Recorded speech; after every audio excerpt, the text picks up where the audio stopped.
Sir এদিকে আসুন। Sir thank you. এটা আমার নয় স্যার। যান, এটা কার বক্স?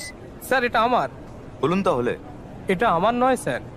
এক মিনিট, আপনি এই বাক্সটা এনেছেন? হ্যাঁ। তাহলে খুলুন প্লিজ। ওকে স্যার, এটাই আপত্তির কিচ্ছু নেই, মদও নয়।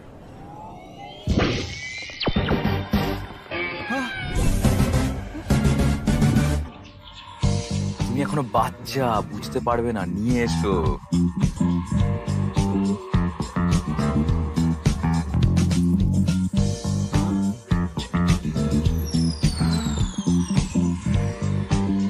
স্যার আমার এখনো বিয়ে হয়নি। বিয়ে হয়নি তাও এসব কিনেছে? এসব আমার নয় ম্যাম। হায় রে,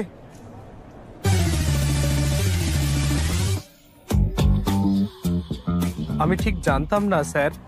আমারও সেটাই মনে হচ্ছে। এরাও এই তো সব নিয়ে এসছে। হর্ষ,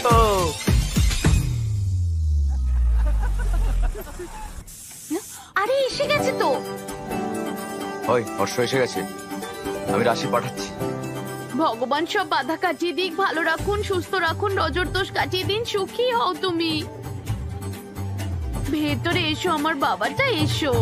দাদা, হর্ষ, হায়দ্রাবাদের স্বাগতম। মামা কেমন আছো? এই কদিনে খাইয়ে খাইয়ে তোর বাবা তোকে মোটা করে দিল, তাই না? আম্মা কেমন আছো? এসো এসো আমার চোখের মনি। ও বাবা, মনি নাকি? থাম। হ্যালো, আমরা ভেবেছিলাম তুই কোনো বিদেশিনীকে বিয়ে করবি, কিন্তু তুই তো কি আর করলি। ভাই, ও নিজের মতো চিন্তাধারার মেয়েকে বিয়ে করতে চায়। থামো তো তুমি। তা ঠিক, ও সব জানে। ওকে নিয়ে নাচানাচি বন্ধ করো, ফ্রেশ হয়ে নিক আগে। হর্ষ, ফ্লাইটে ঘুম হয়েছে তো? হ্যাঁ। তাহলে জেট ল্যাগ হবে না। কি রেধেছো? তোর সব পছন্দের খাবার। কাল থেকে ঘটকালি শুরু হবে, আর মাত্র 1 সপ্তাহ আছে কিন্তু। ঠাকুরমশাই, এটা আমার ভাই, ইনি মিস্টার শাস্ত্রীর ছেলে। ঘটকালি থেকে শুরু করে বিয়ের সবকিছুই দেখেছেন ইনি। বিয়ের সবকিছু রেডি যে, আপনি এখনো কোণে সিলেক্ট করেননি? আপনাকে দেখে তো আমরাই চিন্তায় পড়ে গেছি। আপনি এত নিশ্চিন্ত আছেন কি করে?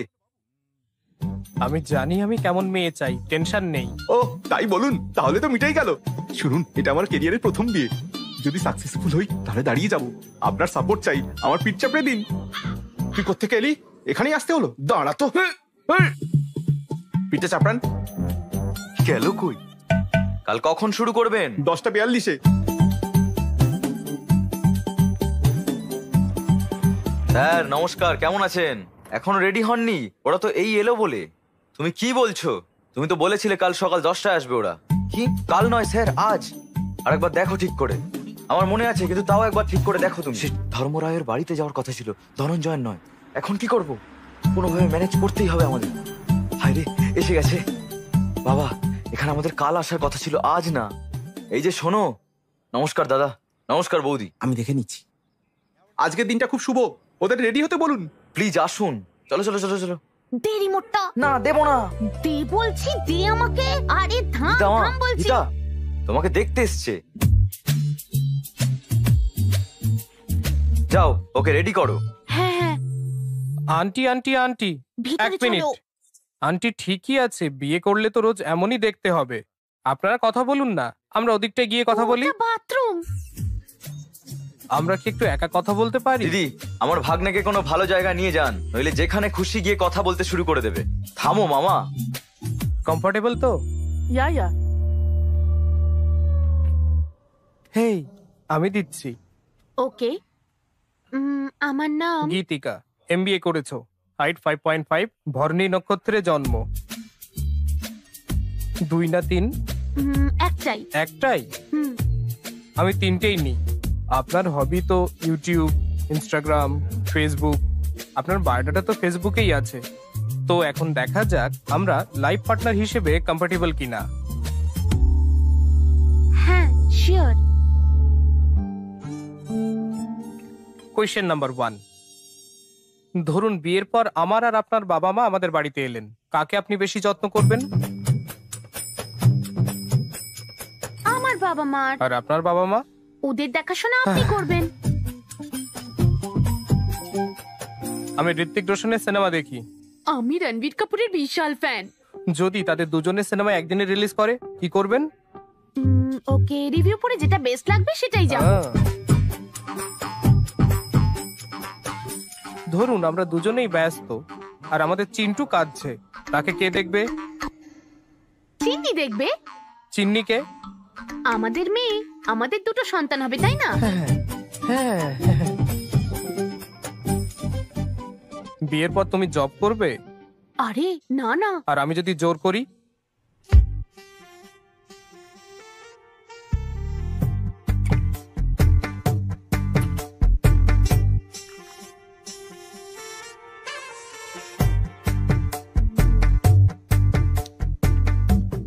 আমি এর চেয়ে অ্যাডজাস্টেবল মেয়ে আর পাবো না। স্বামী স্ত্রীকে কোন কাজটা করতেই হবে?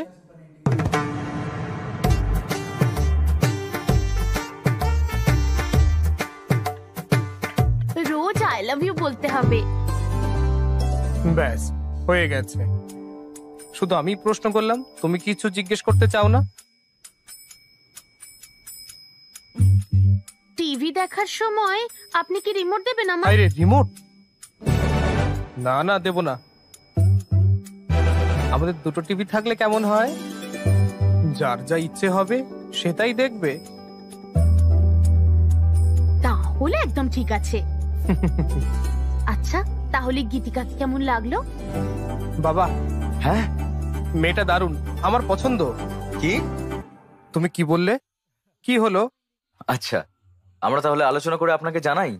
নিশ্চয় নিশ্চয়ই, আমরা উঠি তাহলে। মেয়েটা তো ভালোই ছিল। বাবু, এই তো সবে একটা, এত তারা কি? আরো 20 জন বাকি আছে। ঠিক আমার মতো তাড়াহুড়ো করে সিদ্ধান্ত নিও না।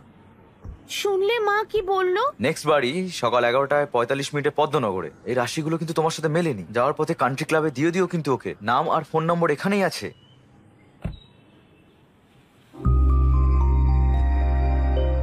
মা, এই মেয়েটা কি সুন্দর। আমি এই বলেছি না এত তাড়াহুড়ো না করতে। এর কুষ্টি তোমার সাথে মেলেনি, এটা রাখো, ফেরত দিতে হবে। চলো।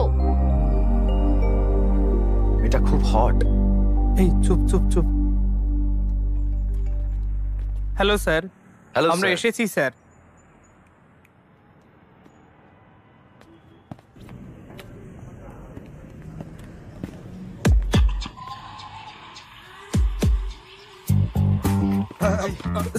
স্যার, সেদিনের বক্সটা আমার না স্যার, এর ছিল। তুমি এটা বলতে এসছো? আপনার মেয়ের কুষ্টি আমার কাছে আছে। মেলেনি স্যার, মেলেনি। মেয়েটার সাথে বিয়ে হলে সর্বনাশ হবে কিন্তু। এই না স্যার, আমাদের বিয়ে হলে আপনার মেয়ের জীবন নষ্ট হবে। ওহ, এভাবে বলতে হতো। স্যার, আমার ভাই।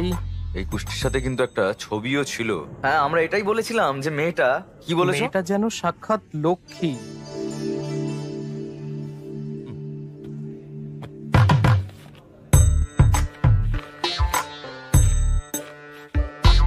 আরে, ছবিটা কোথায়? মনে হয় পড়ে গেছে। কি বলছো রাবিশ? রাবিশ? আরে চুপ কর না। শোনো, আজকাল হোয়াটসঅ্যাপে ফটো দিলেই সাথে সাথে সবার মধ্যে শেয়ার হয়ে যায়, আর সঙ্গে সঙ্গে বাজে মন্তব্য আর বিচার করতে বসে পড়ে সবাই আমার মেয়েকে। কি বলবো বলো? তাই আমি ফটোর ফিজিক্যাল কপি পাঠিয়েছি, আর তুমি বলছো সেটা হারিয়ে গেছে। যে একটা ফটোর দায়িত্ব নিতে পারে না, সে একটা মেয়ের দায়িত্ব কি করে নেবে? ওকে আপনার মেয়েকে বিয়ে করেছে যে এত জ্ঞান দিচ্ছেন আপনি? হ্যাঁ, বেশি বকবেন না। Get out. এই তুই কে রে? এই তুই কে? আমার বন্ধু। আপনার বন্ধু ভালো না, ও মাধাপুরে CA. CA police officer? Sir, এটা আসলে আমাদের ফ্যামিলি ম্যাটার, তো একটাই ছবি তো বাদ দিন না প্লিজ। বাদ দেবো না, আর তুমিও বাদ দিও না। আমি কি করব? জানি না যে কোন মূল্যে আমার ছবিটা চাই। আউট। 1 মিনিট। যতক্ষণ না তুমি ছবিটা আনছো ততক্ষণ এখানেই থাকবে জানো। হ্যাঁ, ওকে বাই। সরি। এই এই এই কি তোমরা আমাকে বন্ধক রাখলে? আমি কি শোনা? এই হ্যাঁ স্যার, তুমি ওকে ওই টয়গুলো আনতে বলেছিলে কেন? হ্যাঁ, আমি শুধু আনতে বলেছিলাম স্যার, ব্যবহার করতে বলিনি। হ্যালো, হাই, সবাই অপেক্ষা করছে তো। আমি একটা ইম্পর্টেন্ট জিনিস খুঁজছি দাদা, পরে ফোন করছি। মেয়ের সাথে দেখা করার চেয়ে বেশি ইম্পর্টেন্ট কি আছে তোমার কাছে? আমি সেটাই করছি। কি খুঁজছে কে জানে। এই photo photo photo photo photo.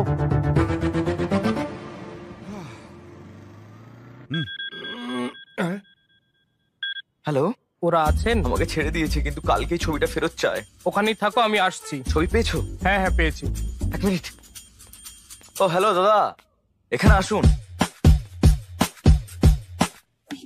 চলুন বসে গিয়ে।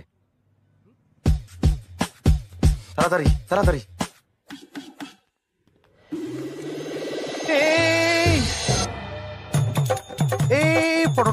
ফটোটা ছাড় প্লিজ প্লিজ, ওটা দিয়ে দে সোনা। তুমি এটা করতে থাকো না, আমার বন্ধু আসছে, দাঁড়াও।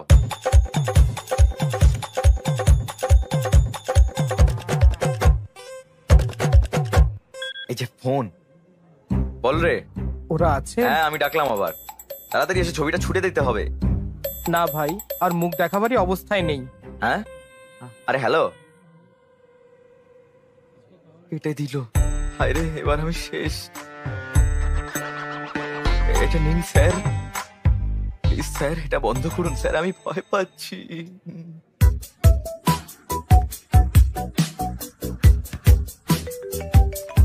এদিকে আমার জীবন শেষ হতে বসেছে আর তোমরা ভলিবল খেলছো। আরে তো কেন জ্বালাচ্ছে? এই না না না না না, এই যে হ্যালো ফটো, আপনি কেন এতবার ফোন করছেন? আমরা তো খুঁজছি সকাল থেকে, বুঝুন ব্যাপারটা। আমার বন্ধুকে বারবার ফটো ফটো ফটো বলেই যাচ্ছেন, খুঁজে না পেলে আমি কি করব? এই কথাটা যে বলেছিল সে কিন্তু এখন আমার কাছেই আছে। ওখানে তো ও থাকে না। আমরা কাল সকালেই আপনাকে ফটো দিয়ে দেবো, আর যদি না পারি তাহলে হর্ষকেও রেখে দেবেন ওখানে। শুধু বারবার ফোন করবেন না আপনি। এই তুমি চিৎকার করছো কেন? চিৎকার তো আমি করবো, তাই না? কেন আমাকে এখানে রেখে দিতে বললে? হ্যাঁ, হাট চল। হ্যালো, আমি জানি তোমাকে কোথায় রাখতে হবে। কোথায় স্যার? মাধাপুর থানা, ওখানে অনেক বিদেশি টয় পাবে। এনজয়। এই কি ভাবছো? সমস্যাটা কি? ছবি দিতে হবে, তাই তো, তাই না? হ্যাঁ, কিন্তু আমার কাছে তো নেই।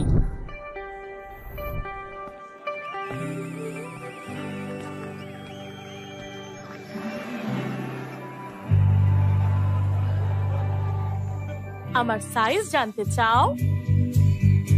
হ্যাঁ, দেখে মনে হচ্ছে এখানে 1000 এক্সট্রা মেশিন রয়েছে। ওই মেশিনটার নাম কি? গার্লফ্রেন্ড? গার্লফ্রেন্ড এখানেই আছে, তবুও আমাকে চেক আউট করছিলে। শো শেষ না হওয়া পর্যন্ত করতেই পারে। আমি আমার সাইজটা আপনাকে ঠিকই বলবো। টিনেজে আমার এক বন্ধু ছিল, রাতে বাথরুম থেকে ফিরে এসেই ঝট করে বিছানায় উঠে যেত। আমি জিজ্ঞাসা করলে বলতো ওর বিছানার নিচে নাকি ভূত আছে। বিয়ের পর দেখা হলে জিজ্ঞাসা করলাম কেমন আছো, হ্যাঁ বলে নাকি সে প্রতিদিনই ভূতের সাথে ঘুমায়। তা কত ভূত, মানে এখানে কত বিবাহিত দম্পতি আছে? সিঙ্গলস? ওকে সিঙ্গলস, এই লাইনটা কি? এটা হলুদ লাইন। আমি যদি বিবাহিতদের জিজ্ঞাসা করি তারা বলবে এটা পবিত্র সুতো। কি বললে আঙ্কেল? দড়ি ঝুলছে? এটা আমাদের কনসেপ্টই নয়। আমাদের কনসেপ্ট হলো এই দিকটা সিঙ্গেলদের, এটা সবসময় রাইট সাইড, এই দিকটা বিবাহিতদের, আর এটা সবসময় wrong side, left side bro. আমি তাদের কথা বলছি না যারা বাম বা ডান দিকে আছে, এটা কনসেপ্ট। আমি তাদের কথা বলছি যারা বিয়ে করতে চলেছে। এরা বিয়ে করবে কিনা তা ঠিক করতে পারে না, ভাবতে থাকে তারা বিয়ে করলে বা বিয়ে না করলে কি হবে, কাকে বিয়ে করবে, কাকে সঙ্গী সিলেক্ট করবে ইত্যাদি। তাদের দেখে মনে হয় তারা এলকেজির বাচ্চা, কোথায় যাবে ভাবছে। এই মুহূর্তে আমিও একটা নড়বড়ে টাইপ বেঁচে আছি। তো সিঙ্গলস, আমার কি লাইন ক্রস করা উচিত? কাপলস? না না না, বুঝেছি। সিঙ্গলসরা মনে করে বিয়েটা হলো ওই চাঁদের মতো, তারা এর সৌন্দর্য দেখে, কবিতা লেখে, আর কাপলরা সেই চাঁদে নেমে পড়ার মতো, যেখানেই তাকান না কেন শুধু পাথর আর ধুলো, no gravity, no oxygen, only suffocation. My god. ঠিক, ইসরো বা নাসা আপনাকে চাঁদে যেতে সহায়তা করতে পারে, কিন্তু সম্পর্কে জড়িয়ে পড়তে আমাদের একটি অনুকূল পরিবেশ তৈরি করতে হবে। সুব্বু এটা বোঝে না। সে জিজ্ঞাসা করে কেমন ছেলে পছন্দ, হাইট কেমন চাই, কতটা শিক্ষিত, কতটা রিচ। সে বারবার জিজ্ঞাসা করতেই থাকে। জানো আমি তাকে কি বলি? আমি আর আমার জীবন সঙ্গী আমার জুতোর মতো। আমার সাইজ আর এই যে সাইজ চাই একই, সাইজ 8। এই আমি আর এই আমার জীবন সঙ্গী। শোরুমে আমরা যে জুতো দেখি তার মতো করে না, ভগবান আমাদের বিক্ষিপ্ত জুতোর মতো করেছেন যা আমরা মন্দিরের সামনে দেখতে পাই। সো আমি এখানে একা পড়ে আছি, দুষ্টু লোক। আমি যদি তাড়াহুড়ো করে লাইন ক্রস করি আর যে কোনো জুতো পরি, যদিও একই রকম জোড়া বলে মনে হতে পারে, তাহলে আমার একটা পা ক্যাটওয়াক করবে আর একটা মুনওয়াক। আমি আমি যখন সুব্বুকে এই জুতোর কনসেপ্টটা বলেছিল জুতো দিয়ে আমাকে মারবে, আর বলে যাকে বিয়ে করতে হবে করে নিতে। সুব্বু আমার বাবা, যদিও এটা ভাববে কেন আমি যদি ভুল জীবন সঙ্গী নির্বাচন করি, আমাকে ভূতের সাথে বিছানা ভাগ করে নিতে হবে। আজকের জন্য এইটুকু। আমি Bibha, sign off. Thank you. Harsh, এখনো এখানে কেন? যাও, ছবিটা দাও। হ্যাঁ, ভুলে গেছিলাম। যাও। এই জুতোটা যে কোথায় ছুঁলাম দারুণ কে জানে? হয়েছে। ওই এই জুতো নাও আসছে। তোমার জুতো। ধন্যবাদ। শোটা সত্যিই ভালো ছিল। সত্যি থ্যাংক ইউ। তুমি খুব ফানি। আসলে আমিও তোমার মতো একই লাইনে আছি। ওহ, আপনিও কি বিয়ে করছেন? 20 দিনের মধ্যে বিয়ে। ওহ, কংগ্রাটস। থ্যাঙ্কস, কিন্তু তোমার জন্য একটা ছোট্ট প্রবলেমে পড়েছি আমি। আমার জন্য? তোমার ছবির জন্য। আমার পাত্রীর তালিকায় তুমিও ছিলে, আমাদের কুষ্ঠি মেলেনি। তাই আমি তোমার কুষ্ঠিটা ফেরত দিতে গিয়েছিলাম, গিয়ে দেখলাম তোমার ফটো মিসিং। ব্যাস, আমার সর্বনাশ হয়ে গেল।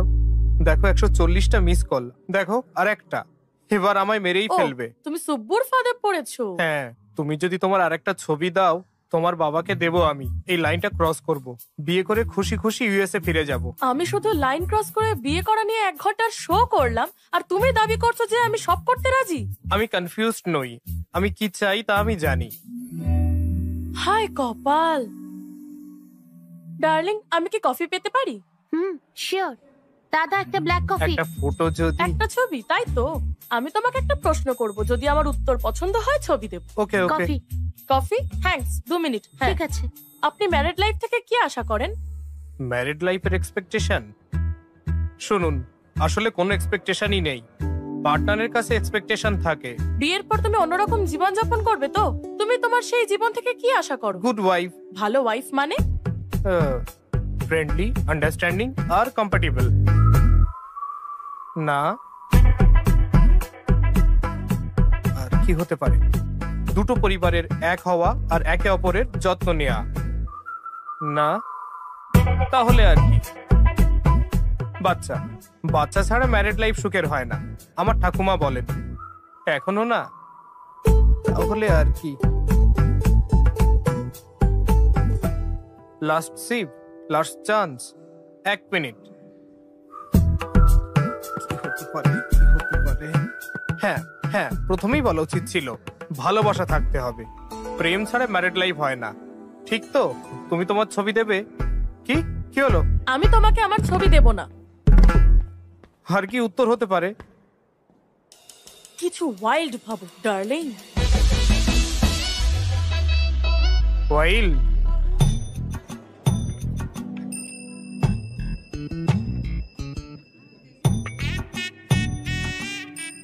এইটুকুই কাকিনাড়ার আর আমার কলেজ জীবনের স্মৃতি।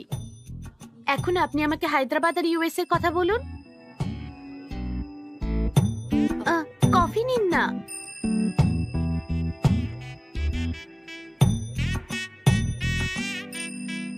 What do you expect from married life? হ্যাঁ, মানে আপনি নিজের ম্যারিড লাইফ নিয়ে কি এক্সপেক্ট করেন? একজন caring husband, secured married life,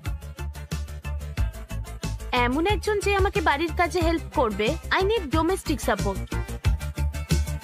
joint family আমার ভালো লাগে না, আমি ফ্রিডম চাই। আর কিছু আছে? হ্যাঁ, ভালোবাসা? নয়। আর কি এক্সপেক্ট করব ম্যারিড লাইফ থেকে? সবই তো বলে দিলাম। কিছু ওয়াইল্ড ভাবো ডার্লিং। ওয়াইল্ড? মনে হয় না এটা ঠিক হচ্ছে। হর্ষ, 11টা 14-তে কৃষ্ণ রাওয়ের বাড়িতে এসো। হ্যাঁ। সুধীর কোথায়? এই। হ্যাঁ, ওর কাজে আছে, ও চলে আসবে। ওকে ওকে, দেরি করো না, চলে এসো। কিন্তু দাঁড়িয়ে কেন, চলো। হে ভগবান, মনে হয় না মেয়েটা ফটো দেবে। সুধীরকেও ছাড়বে না, কি করি? আরে মেয়ে কোঅপারেট না করলে মাকে পটাও না। কি? আরে ফটোর জন্য। হর্ষ দেখো।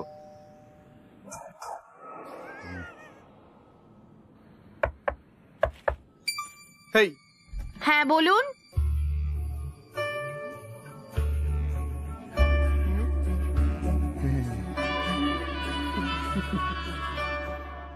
আচ্ছা, তো তোমরা সুব্বুর ফাঁদে পড়েছো? হ্যাঁ। সমস্যা নেই, আমি ছবি দিয়ে দিচ্ছি, দাঁড়াও। ইয়েস। আমার কাছে এখন এই ছবিগুলোই আছে। এত ছবি? এভাবে কি দেখছো? এত ছবি আনলেন? আরে আমার স্বামী কি আমাকে কিছু বলে? আমি কি করে জানবো কোন ছবিটা পাঠিয়েছিল? আমি ঠিক চিনতে পারবো। ঠিক আছে দেখো। মনে হচ্ছে এটা তো আপনার মেয়ে নয়। এটা আমি সবে কলেজে ভর্তি হয়েছিলাম। এবার তো পুরোপুরি গেল। আয় কপাল। আরো একটা অ্যালবাম ছিল, এই এটা কোথায় খুব যে- সুন্দর, এটা এটা। এটা ওর প্রথম পুতুল। এই দেখো সবুজ জামা, ওই দেখো ওইটা। আর ওই ওর স্কুলের মেডেল গুলো। ওটা ওর ফার্স্ট লাঞ্চ বক্স। ও ওর পুরনো জিনিসগুলো ফেলে না, সব রেখে দেয়। আমার বাড়িতে সব ইউনিক। আমার স্বামী একজন, আমার মেয়েও। আমি পাগল হয়ে যাই। আন্টি লোকেশ্বরী, কি হয়েছে? কি হলো? slip করে পড়ে গেলাম, গরম জল এনে দাও। দাঁড়া দাঁড়া দাঁড়া, আনছি। সেই ইঁদুরের মতো কেন দৌড়াচ্ছে?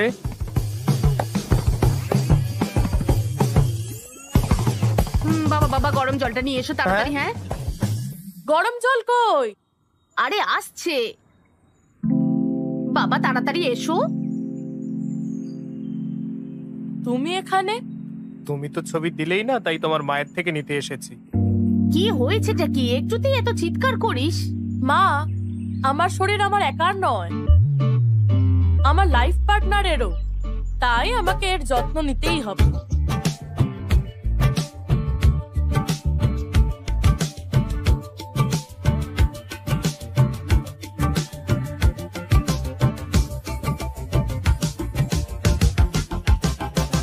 তোমার কাজ শেষ?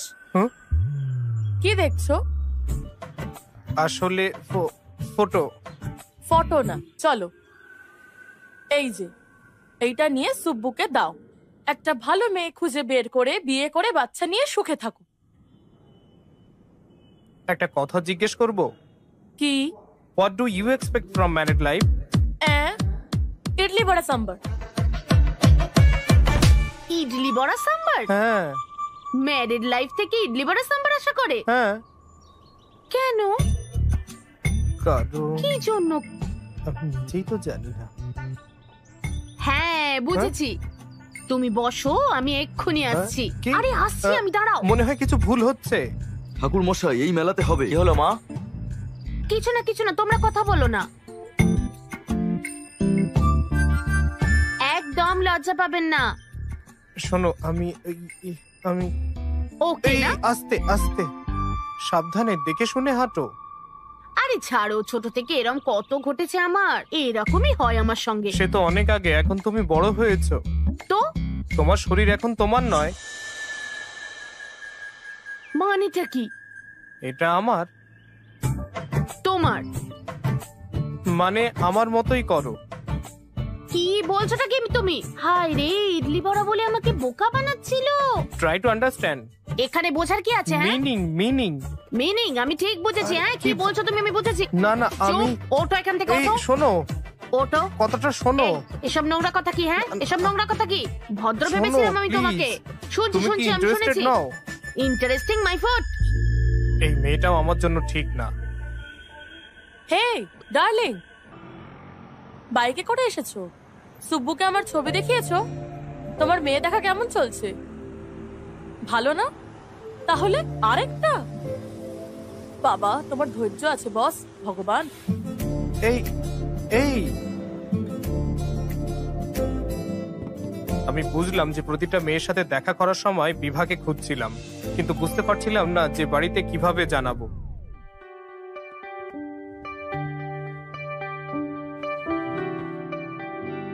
আমার একটা ডাউট আছে।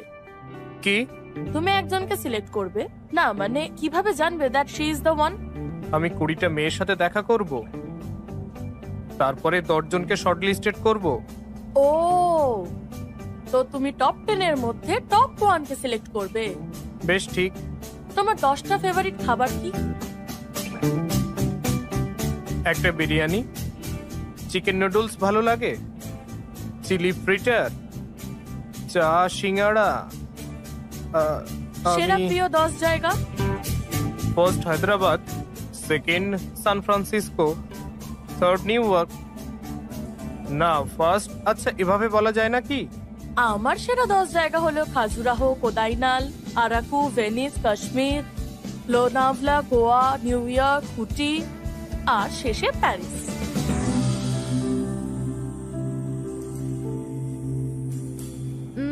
সিনেমা দেখো। হ্যাঁ, ওই দেশে তো এটাই আমাদের একমাত্র এন্টারটেইনমেন্ট। 3-এর উপরে রেটিং থাকলেই তবে সেটা দেখো, তাই না? ওখানকার বেশিরভাগ লোকই তাই করে। এটাই ভেবেছিলাম, এবার বিশ্বাস হয়েছে আমার। তুমি পারবে একটা মেয়ে সিলেক্ট করতে। কিভাবে জানলে? তুমি ফাইনাল না করলেও তোমার চারপাশে অনেকে আছে, ফ্যামিলি, ফ্রেন্ডস, রিলেটিভ, সবাই তোমাকে নিজেদের রিভিউ দেবে। বেস্ট রেটিং এ মেয়ে পাবে, চিন্তা নেই। আমি শুধু সিরিয়াস বিষয় নিয়েই কথা বলে চলেছি। লাইট নোটে একটা প্রশ্ন করব? কোয়েশ্চেন করব না? বেশ করো। সানরাইজ না সানসেট? না না, সানরাইজ। কেন? তাড়াতাড়ি উঠে কাজে গেলে ট্রেনের বেস্ট সিট পাওয়া যায়, গরম কফি খেতে খেতে যেতে পারি। আমি সানসেট পছন্দ করি। কেন? সানসেটের পরেই রাত হয়ে যায়, আর দুজনে মিলে ইন্টারেস্টিং গল্প করতে করতে, অবশ্য তার জন্য একটু ডার্টি মাইন্ড লাগে। Do you have a dirty mind? আমার দিকে কি দেখছো? কি হচ্ছে বলো তো? ওই দিন দেখলাম ওকে এমনি করে দেখছো, আজও এমনি করে দেখছো। জানো তুমি কি করছো? তুমি কি বাকি মেয়েদের দেখবে না? একটা ডিসিশন তো নিতে হবে, তাই না? আমি একে বিয়ে করব, আর মেয়ে দেখবো না। ওকে বাড়িতে বলি, চলো। ওরা তো অলরেডি মেয়ে দেখবে ঠিক করে নিয়েছে, এখন বললে কি ঠিক হবে? ওকে তুমি তাহলে একে সিলেক্ট করো, আর মা বাবা অন্য কাউকে করুক, তাই না? পারফেক্ট।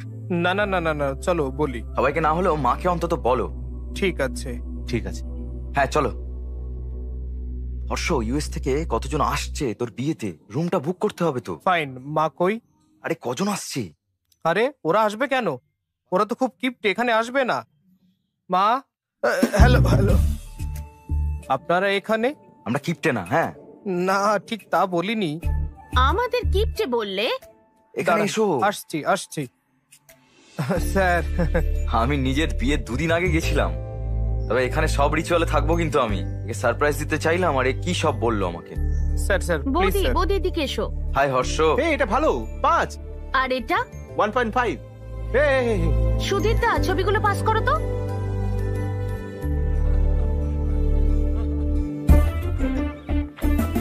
আরে এই এই এই কি করছিস? এই যে এই ছবিগুলো দেখুন। কি করলি? কিভাবে বলবে বুঝতে পারছো না তো? এখন এরা এই বিষয়ে কথা বলতে শুরু করবে, দেখো। বাহ, সুন্দর দেখতে। এই এ সুন্দর না? ভাবছি এদের মধ্যে হর্ষ কাকে বিয়ে করবে। আপনি কি এটা জানেন? আমাদের সিইওর মেয়ে ওর সঙ্গে লিভিং থাকতে চেয়েছিল, তখন ও বলেছিল কি জানো? কি বললে? আমি বন্ধুদের কাছে গর্ব করতে পারি। আমি বন্ধুদের কি এটা বলতে পারি, কিন্তু বাড়িতে আমি কি করে মুখ দেখাবো বলো, সেটা কি করে? এই হলো হর্ষা, এইটাই। হর্ষ কাকে বিয়ে করবে তা নয়, কার ওর সাথে বিয়ে হওয়ার কথা, এটাই আসল। এটাই হলো হর্ষ। ও বুদ্ধিমান স্যার, ও কখনো ভুল করবে না। আমরা জানতে চাই যে সেই লাকি মেয়েটা কে, তা জানতে আমরা সবাই এক্সাইটেড। এখন প্ল্যান কি? অন্য একটা মেয়ে দেখা হচ্ছে।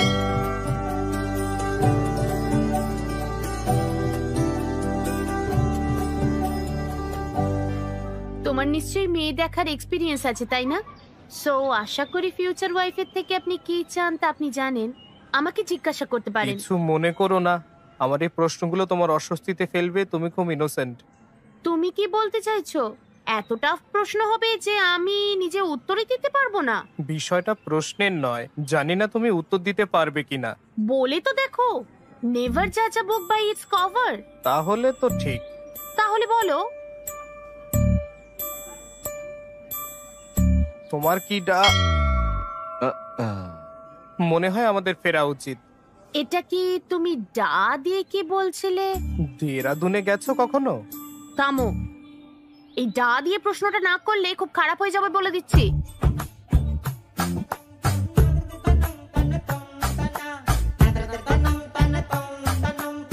তোমার কি ডার্টি মাইন্ড আছে?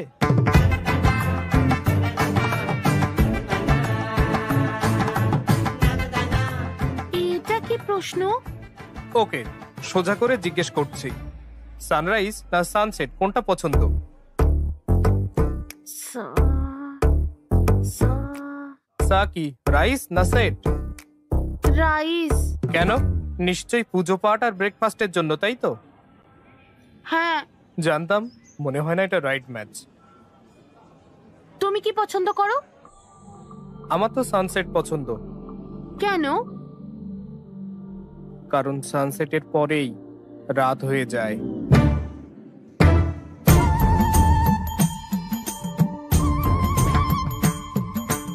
এ আমার রাইট ম্যাচ নয়। বোস বাবু, এই মেয়েটা সত্যি খুব ভালো, পরিবারটাও খুব ভালো মনে হচ্ছে। তুই যদি ওকে বিয়ে করিস, আমার বিশ্বাস দুজনেই ভালো থাকবি। কি রে? হর্ষ, সমস্যা হয়েছে বলে মনে হচ্ছে। এইভাবে বলা উচিত নয়। আপনি এভাবে কিভাবে করতে পারেন? হ্যাঁ, মানুষকে সম্মান দিতে পারেন না? আমার তাই বলার, এই আচরণ বরদাস্ত করা হবে না। এখানে শুধু সানরাইজ হয়, সানসেট না। হ্যাঁ, মানে আপনি বলতে চান সানসেট হয়ই না? কিভাবে বলতে পারলেন আপনি? ভীম ভরমের সূর্যাস্ত হয় না? আপনাদের ভাগ্য ভালো যে আমি এসব বলছি, ওখানে থাকলে না জানি কি করতাম আমি। হ্যাঁ, তো আসুন না এদিকে। কি বলছো, কি বলছো তুমি? Please please sir, please sir, ওকে আসতে দাও, আমাকে রাগাবেন না একদম, বিপি বেড়ে যাবে। ওম শান্তি। এক মিনিট শান্তি। Excuse me, we all are educated people sir. Sir, এই please, ভায়োলেন্স কি আমাদের মানায় বলুন তো? আপনি একজন জেন্টলম্যান হতেই পারেন না মানে? এই যাও। এ কি রে বাবা, এ তো মারছে। দয়া করুন, আমরা এই বিয়ে চাই না।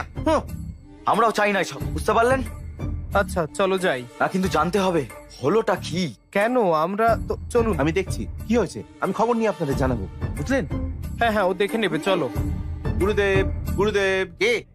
একটু দাঁড়ান, সব কিছু তো ঠিকঠাক চলছিল, হঠাৎ কি হলো বুঝতেই পারলাম না। আমাকে বললে আমি ম্যানেজ করে নিতাম। বলুন। তুমি জানো সে আমার মেয়েকে কি জিজ্ঞাসা করেছে? বলেছিলেন আপনি সব জানেন, চিন্তা ভাবনা স্বচ্ছতা আছে, এটাই কি মানে ছিল? আপনি জানেন আপনার বাড়িতে এটা জানতে পারলে কি হবে? এই আপনার প্রথম বিয়ে, আপনার ক্যারিয়ার শুরু করবে, বলেছিলেন আপনি এইভাবে। বিষয়টা অনেক দূরে চলে গেছে। আমাকে একবার অনুমতি দিলে আমি কিন্তু সব কিছু ঠিক করে দিতাম, কিন্তু কেউ তো শুনবে না। মামা, এই পুরোহিতটাই হলো সব থেকে বেশি বেকার। স্যার, তিনি এই বিয়ে সফল করার জন্য রাতে উপোস করেছিলেন, কি বুঝলেন স্যার? তাই ওনার বিপি বেড়ে গেছে স্যার। না, বিপি নয়, এটা অন্য কিছু, অন্য কিছু। ঠিকই বলেছো। আমাদের ছেলের বিয়ে এসে গেল, আমরা এখানে এসব ভাবছি, তার চেয়ে আর কি বাকি আছে দেখি। ঠিক বলেছেন। মিস্টার রামেশ্বর রাওয়ের মেয়েকে দেখতে হবে। মেয়ে কিন্তু ইউএস থেকে আসছে। অলরেডি আমাদের 3 বার ফোন করেছেন। তারা আমাদের জন্য অপেক্ষা করছেন। যাবে? ব্যাস, নিশ্চয়ই কিছু বলবে। আর কোনো মেয়ে দেখা না, এখন এসব বন্ধ হোক, যথেষ্ট হয়েছে। কিন্তু তারা অপেক্ষা করছে বাবা। বললাম না যথেষ্ট? ও নিজের পছন্দ করা মেয়েটাকেই বিয়ে করবে। মানে যে মেয়েটিকে পছন্দ করে? ও বলেছিল প্রথম দেখা মেয়েটাকেই ওর পছন্দ। তাহলে ঠিক আছে। বাবা, মেয়েটা দারুণ। আমাদের সেখানেই থেমে যাওয়া উচিত, কিন্তু আমরা অন্যদের সাথে দেখা করানোর জন্য টেনে নিয়ে গেছি। খুব বেশি দেরি হয়নি কিন্তু। না না বাবা। সরি বাবা, তুমিও ঠিক, তুমি খুব বুদ্ধিমান। বাবা আমি কি ভাবছো বাবা? আমাদের সবারই ওকে পছন্দ। কারেক্ট। তাদের কল করে জানিয়ে দাও বিয়ে 22 তারিখে, আর আগামীকাল আশীর্বাদ। হ্যাঁ ওকে বাবা, তুমি যা বলবে। কাল আশীর্বাদ, ঠিক আছে? ওকে তো? অল দ্য বেস্ট বাবু। কি ওই রিমোট মেয়েটার সঙ্গে বিয়ে ঠিক হলো? কেন, কি হলো আবার? চুপ করো, তখন তুমি কি করলে? বাড়ি থেকে চেয়েছিল আমি বিয়ে করি, আর আমি বিভাকে বিয়ে করতে চেয়েছিলাম। তাহলে তোমার উচিত ছিল সেটা ওকে বলার, ব্রাদার। এত সময়ও ছিল না ভাই। হ্যাঁ, তখন কি করলে? আমি ভালো করে লুকাই। তুমি এখানে কি করছো? আপনার সাথে কিছু কথা ছিল আঙ্কেল। আমার সাথে? হ্যাঁ, আপনার জন্য। এটা কি?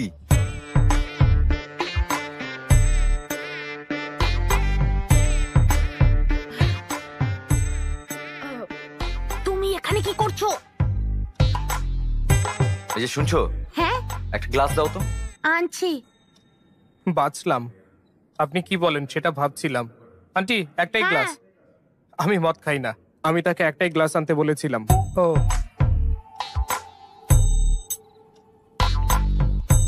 বলো। আপনি বলছিলেন আমি একটাও ছবির যত্ন নিতে পারি না, তাহলে মেয়ের দায়িত্ব কিভাবে নেব? ঠিকই বলেছেন, তাই অনেক চেষ্টা করে আমি খুঁজে পেয়েছি। এই ফটোটা নিন, আর আপনার মেয়ের দায়িত্ব আমায় দিন। আমি তাকে বিয়ে করব আর খুব ভালো রাখবো।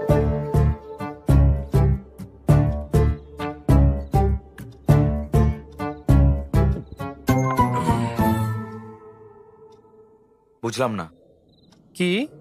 শুধু ছবি দেখেই তোমরা সিদ্ধান্ত নিলে কিভাবে? সত্যি বলতে আঙ্কেল, ফটো না পেয়ে আপনার ভয়ে আমি ওর সাথে দেখা করেছি। আমি ওকে খুব পছন্দ করি।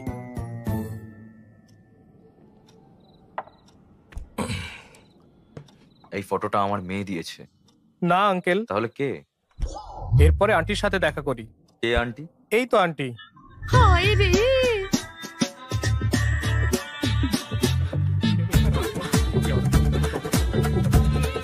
চলো চলো চলো চলো, এখান থেকে আমরা চলে যাই, আমরা চলে যাই। এই এই এই আন্টি, আমি জানতাম না এটা এটা তুমি। আমার স্বামীকে বলবেন আমি কোথায় আছি প্লিজ। এই স্ত্রী ওকে ভয় পায় আর ও তার জামাই হতে চায়। কি যে হবে কে জানে। আমাকেও রেডি থাকতে হবে রে বাবা। আমার মেয়ে কি এসব জানে? না আঙ্কেল। তোমার বাড়িতে? না আঙ্কেল, জানে না, কিন্তু ওরা ভালো, সবাই রাজি হবে। আপনি Idiot! না না, সবচেয়ে গুরুত্বপূর্ণ, তাই প্রথমে আপনার কাছে এসেছি আঙ্কেল। আমার মেয়ে আর আমার কি তোমাকে পছন্দ করা উচিত? না কেন, আমার কোনো খুঁত নেই। এয়ারপোর্টের ওই ঘটনার জন্য যদি বলেন, আমার পরিচিতদের আমার চরিত্র সম্পর্কে জিজ্ঞাসা করতে পারেন।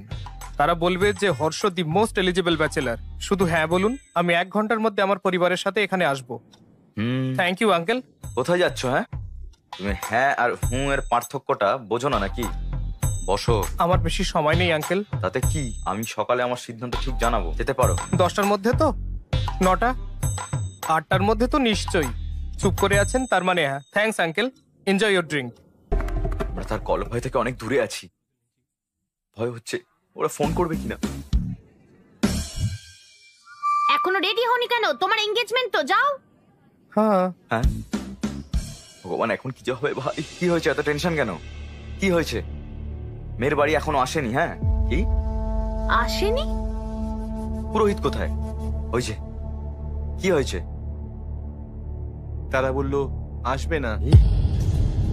1 ঘন্টা আগে কিভাবে সব বলছে? কি হচ্ছে?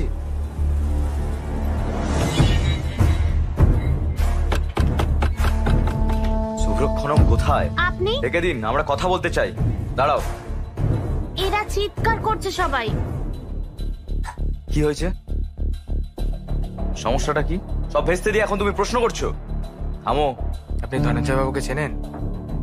হ্যাঁ, ফ্যামিলি ফ্রেন্ড। সো আপনি নাকি তাদের বলেছেন যে এই বিয়ে না করতে।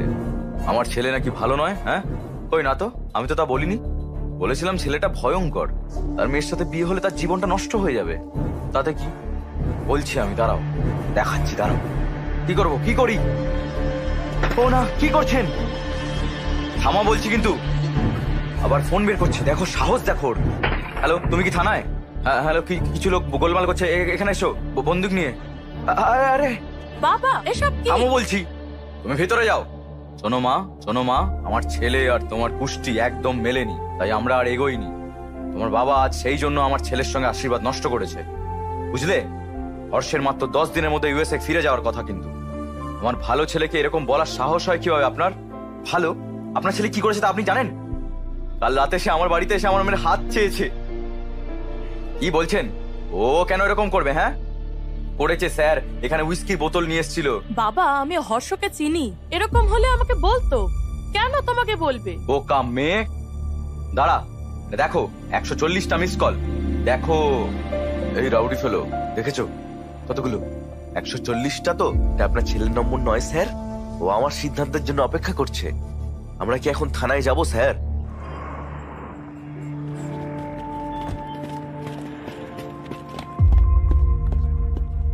এসব কি হর্ষ? তোকে নিয়ে বাজে কথা বলছে। বাবা, আমি সব বলছি। স্যার, এটা কি? ভাই ধনঞ্জয় রাও, এঙ্গেজমেন্ট করার আগে আলোচনা করেছিলেন নাকি শুধু রাজি হয়েছেন আপনার মেয়েকে এর পছন্দ বলে? সেদিন যে সবার সামনে বলে আমার মেয়েকে ওর অপছন্দ, তাই? হ্যাঁ, আমার বাড়িতে এসেও বলে আমার মেয়েকে অপছন্দ, তাকে নিয়ে বিয়ে করতে চায়। কি করি একে নিয়ে? সত্যিটা বলতেই ফুল ফ্যামিলি নিয়ে ঝাঁপিয়ে পড়ে। এই কি বলছো? এত সাহস? আমার পরিবার সম্পর্কে কি জানেন? দুজনকে নিয়ে প্রশংসাটা করেই চলেছে একেবারে। আমি কি একজন ইডিয়েট? আমাকে আগে এটি জিজ্ঞেস করেছিলেন, এখন আমি বলছি আপনি ইডিয়েট। তুই শেষ, ইউ আর ফিনিশড। আরে এটা তো একটা পেটি কেস, চিন্তা নেই, আমি সামলে নেব। আসুন আমার সাথে। ইওর অনার, যদি তাদের ছেলের ক্যারিয়ার এত ভালো হয় তাহলে সেটা তো খুব ভালোই বিষয়। তবে এই যুবকের বিরুদ্ধে সব করা অভিযোগই একদম সত্যি। এর চরিত্র অত্যন্ত খারাপ, এমনটা আমার মক্কেলের দাবি। অনুমতি পেলে আমি সাক্ষীদের আপনার সামনে উপস্থাপন করব। দেখা যাক কার ভুল, আদালত সিদ্ধান্ত নিক। Your honour.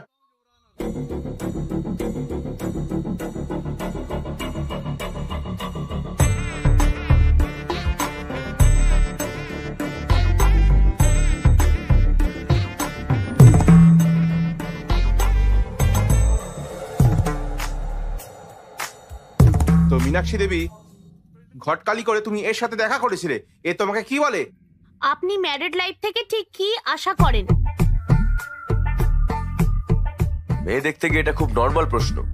কি প্রবলেম? প্রবলেমটা প্রশ্ন নয় মিস্টার জনার্দন, প্রবলেমটা হলো উনি যে উত্তরটা দিলেন সেটা। আপনি বলুন, আপনি ম্যারিড লাইফ থেকে কি আশা করেন? নিচে না, আমার দিকে তাকিয়ে উত্তর দিন। শান্তি, মিস্টার ভেঙ্কট রামান। শান্তি? আপনি কি পেলেন কিছু? সার্চিং, এখনো সার্চিং। ম্যাডাম, আপনি আপনার ম্যারিড লাইফ থেকে কি আশা করেন? কেয়ারিং কেউ, সাপোর্ট শান্তি। স্যার। Respect sir. স্যার, আপনি কি শুনছেন? তিনি এই সমস্ত উত্তর খারিজ করে দিয়েছিলেন। তিনি আজকের প্রজন্মের নিশ্চয়ই ভালোবাসার আশা করেছিলেন। ওটাও না স্যার। ভালোবাসাও নয়? তাহলে আর কি বলা যায়? এটাই আমি জিজ্ঞাসা করেছিলাম। আমায় বলে ওয়াইল্ড কিছু ভাবতে স্যার। কি বলেছেন? স্যার, আমি একটা ওয়াইল্ড কিছু ভাবতে বলি। বলেছিল স্যার। কি? আমার মুখের কাছে এসে বলে একটু ওয়াইল্ড কিছু ভাবো darling. My goodness. I object your honour. আমার মক্কেল শক্তিশালী, ওয়াইল্ড, গভীর কল্পনা করতে বলেছিলেন। এনার মাথায় কি জুম লেন্স আছে নাকি? ওকে ম্যাডাম, আর কিছু জানার নেই, আপনি গিয়ে বসুন। বুঝতে পারছেন?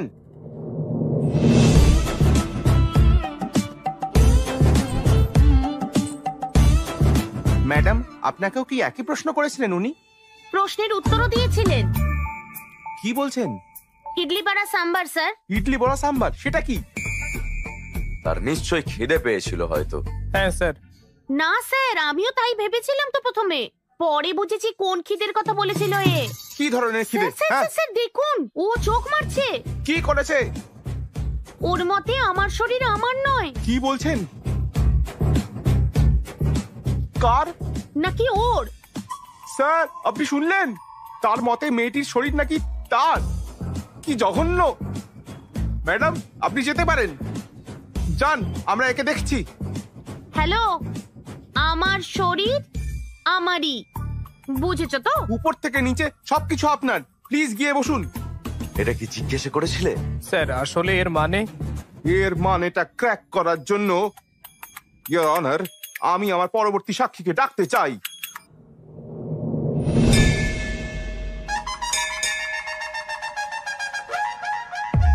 স্যার, আপনি সানরাইজ পছন্দ করেন না সানসেট? সানরাইজ ভালো লাগে, এক কাপ কফি আর নিউজ পেপার দিয়ে আমরা দিন শুরু করতে পারি। তাই ইনি আবার সানসেট পছন্দ করেন? সত্যি? কেন? কারণ সানসেটের পরেই রাত হয়ে যায়। আপনি ধোঁয়া এবং আগুন সম্পর্কে কি বলেছিলেন? এটাই আগুন, ধোঁয়ার পেছনে আগুন। এখানেই শেষ নয় স্যার, বলে বিয়ে করতে ডার্টি মাইন্ড লাগবে, এটা মন্দিরে দাঁড়িয়ে বলেছে আমায়। ছি ছি ছি ছি ছি, এমন পবিত্র স্থানে কিভাবে এমন চিন্তা করতে পারেন? খুব ফেসেছে। এই মামলার সিদ্ধান্তে আসতে কিছুটা সময় দরকার। The court is adjourn for the day.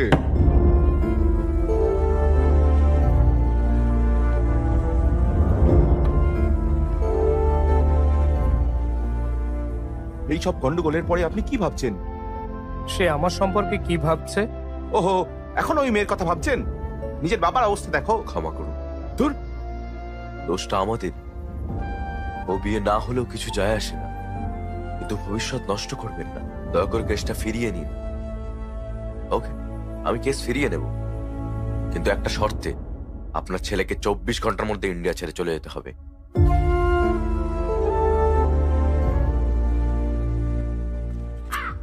তুমি তুমি বলতে যে আমার অন্ত্যেষ্টিক্রিয়া করা দরকার, বিয়ে নয়, কিন্তু শুনিনি আমি। কিন্তু এখন বুঝেছি আমি যা ভালো হয় তাই করব।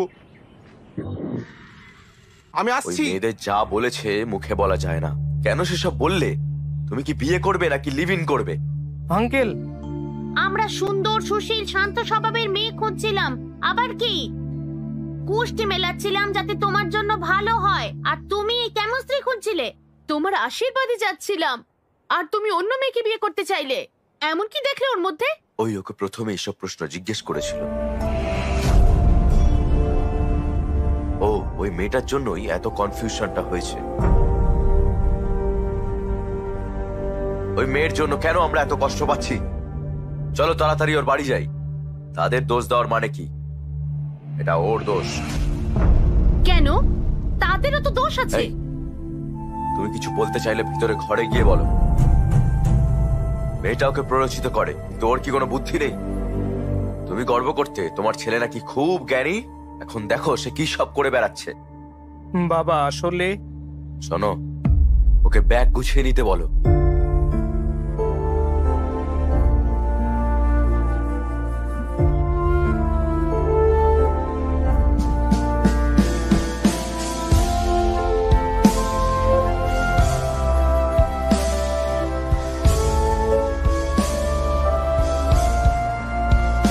দাঁড়াও দাঁড়াও দাঁড়াও, কি হয়েছে? আমি শুধু একবার ওকে দেখতে চাই প্লিজ। হেই, এই পাগল হয়ে গেছিস নাকি? এরকম করিস না, ফ্লাইট উঠে চলে যা, সব ঠিক হয়ে যাবে। সে আমাকে জিজ্ঞেস করে যে আমি ম্যারিড লাইফ থেকে কি আশা করি। আমার উত্তরটা জানে না, আমিও ওর উত্তর জানি না। যাওয়ার আগে শুধু জানতে চাই। আরে শোন, এই যাওয়ার আগে জানতে হবে। এই এই আপনারা জানেন কে অন্ধ? সে নয় যার দৃষ্টি নেই, বরং সে যার নিজস্ব মতামত নেই। আশা করি আমি কি বলছি সবাই বুঝেছেন। যদি কারো নিজস্ব মতামত না থাকে। ইডলি বড়া সাম্বার। কি? ইডলি বড়া সাম্বার। আজকের জন্য এইটুকু। আমি Bibha, sign off. Thank you, thank you. এই ডার্লিং, তুমি এখানে কি করছো? চলে এসো। আমি ভেবেছিলাম তুমি এতক্ষণে ফ্লাইটে। এখানে যে তুমি জানো না, কি? আমি সব মেয়েদের রিজেক্ট করে তোমার বাড়িতে গিয়েছিলাম প্রস্তাব নিয়ে। আমার বাড়িতে বলেছে যে আমি ঠিক করছি না, আমার বন্ধুরা বলেছে যে আমি কনফিউজড, কিন্তু আমার কাছে তোমার মতামতই গুরুত্বপূর্ণ। আমি কি করব ডার্লিং? আমি তো তোমাকে আজ রিজেক্ট করিনি, ইন্ডিয়ায় আসার আগেই করেছিলাম। ইউএসএ তে জব করে, খুব ভালো পরিবার, বুঝলে? 20 দিনের ছুটি নিয়ে আসছে বিয়ে করতে। তুমি হ্যাঁ বললে কথা এগোবো, কি বলো? এটা একেবারেই না।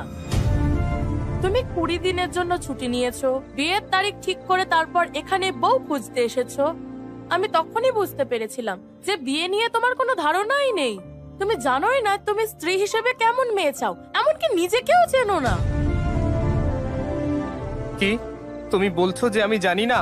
না, বিয়ে করার আগে ইউএসএ ভালো চাকরি নিয়েছি, নিজের বাড়ি কিনেছি, আমার হবু স্ত্রীকে ভালো রাখার মতো সবকিছু মজুদ রেখেছি।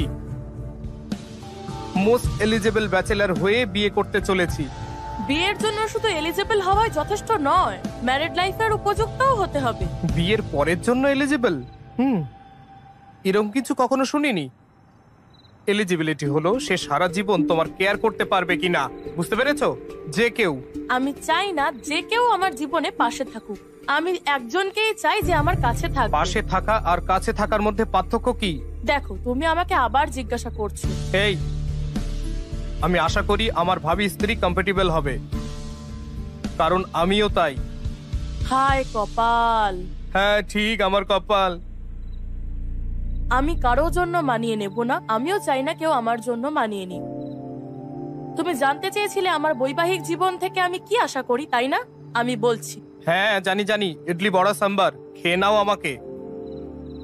না, আই এক্সপেক্ট জীবনে দুর্দান্ত রোম্যান্স। পর্দা, ওই থ্যাঙ্কস। Coffee two. আমি একটা জিনিস বুঝেছি, তোমার চিন্তা বাস্তবতা থেকে অনেক দূরে। এই ফিলোসফি দিয়ে বিয়ে হয় না, এগুলো লিভ ইনে ঠিক আছে। আমার কথা শোনো, আমি একজন ভালো ওয়াইফ চাই, একটা ভালো পরিবার, বাচ্চা, আর সবচেয়ে বেশি ভালোবাসা। ব্যাস, যে কেউ বিয়ে থেকে এসবই চায়। আমি ঠিক আমার যোগ্যতার মতো ভালো মেয়ে বের করব। আমি বিয়ে করব আর আরো ভালো থাকবো। কিন্তু তুমি পাগল হয়ে যাবে, এটাই আমার opinion, my own opinion. Bye. আমি মোটেও কনফিউজড নই। ডার্লিং, তুমি একটু বেশি ইমোশনাল হয়ে পড়ছো। লাইট নোটে একটা প্রশ্ন করতে পারি? সানরাইজ পছন্দ নাকি সানসেট? আমি সানরাইজ পছন্দ করি। আমি মর্নিং পার্সন, বুঝতে পেরেছো? আমার সানসেট পছন্দ। জানো কেন? ছি,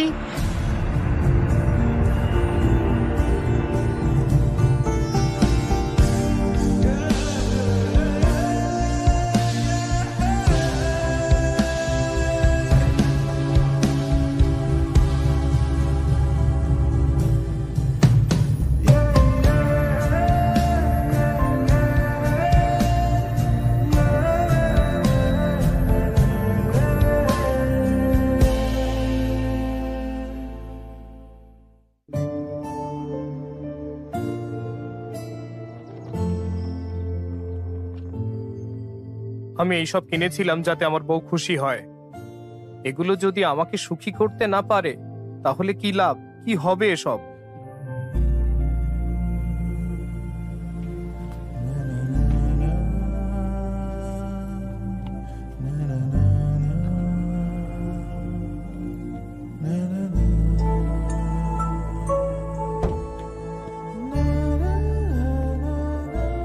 শঙ্কর, শোল্ডার শঙ্কর বলো। আমি বাড়িটা বিক্রি করব ভাবছিলাম, কোনো ক্রেতা আছে? কি হয়েছে ভাই? আমি বিক্রি করতে আরে, চাই, আরে প্লিজ।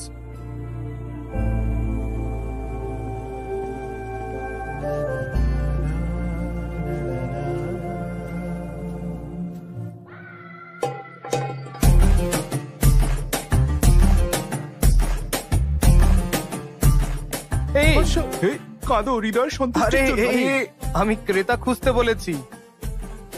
আমি কি জানি তোমার কি দরকার? কেউ এত ছোট ঘটনার জন্য বাড়ি বিক্রি করে? আমি চাই সারা জীবনই তুমি এখানেই থাকো, বুঝলে কি বললাম? চলো ভিতরে গিয়ে কাঁদি। কেন? কেন? কিন্তু কেন? আরে,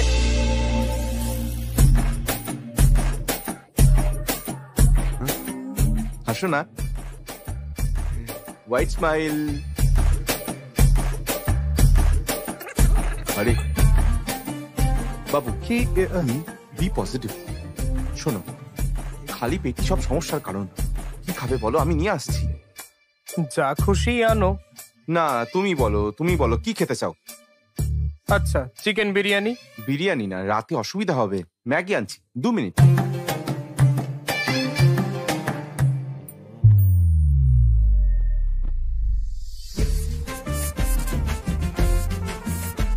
সুধা, এই,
হর্ষ ছি!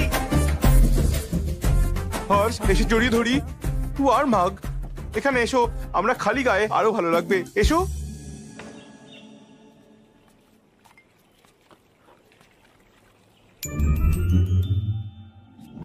হর্ষ, আমি ব্রাশ আনতে ভুলে গেছি।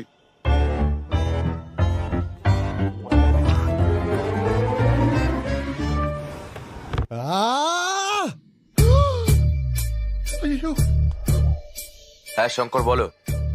তোমরা কি মানুষ? এতটা হার্টলেস কিভাবে হতে পারো?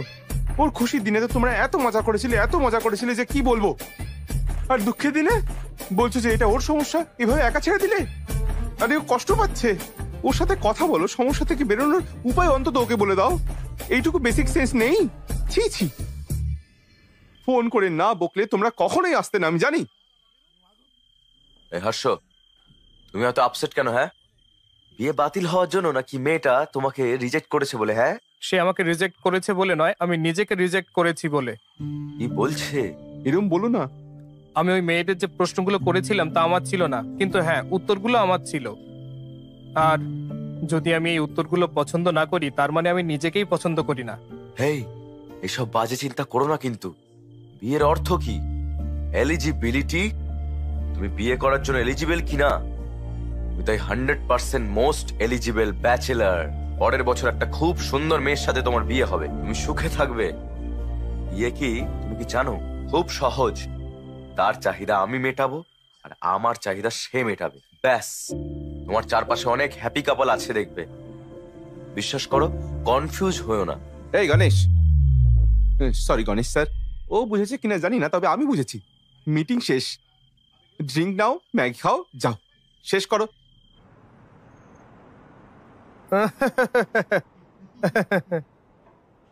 ও আমাকে জোর করে হাসাচ্ছে কেন? ও এরকমই।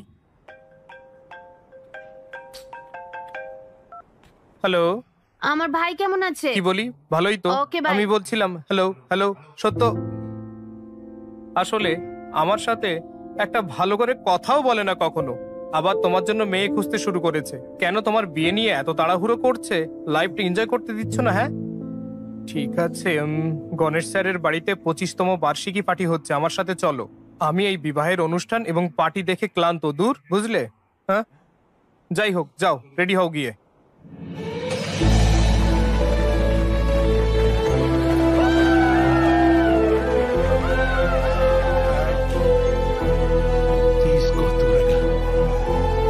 চলো চলো চলো, পার্টি করি।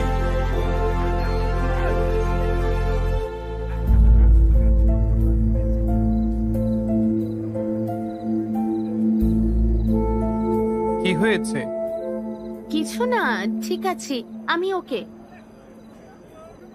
For another 25 years of marriage.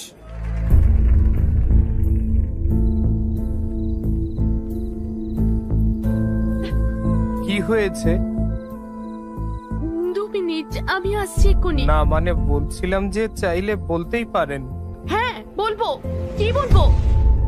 সেই বিয়ের পর থেকে সব সময় আমার বাবা মা, ওর বাবা মা, আত্মীয়রা সেই একই কথা বলে। এখন একজন অবিবাহিত ছেলে হলেও আমাকে পরামর্শ দিতে এসেছো। নতুন আর কি বলবে তুমি? ঠিক কি হয়েছে বলুন তো? ডার্লিং, এই যে কি রেডি হওনি তুমি? আসছি। গেস্ট আসতে শুরু করে দিয়েছে তো। তোমার জন্য কি এনেছি জানো? 50 লাখের 2 ক্যারেট ফাইন কাট হীরের আংটি। Happy anniversary. আমি ড্রিঙ্ক করতে যাচ্ছি, আমাকে আজ থামিও না, আমি খুব মজা করব। যা চেয়েছিলে তাই এনে দিয়েছি, আমার কাজ শেষ।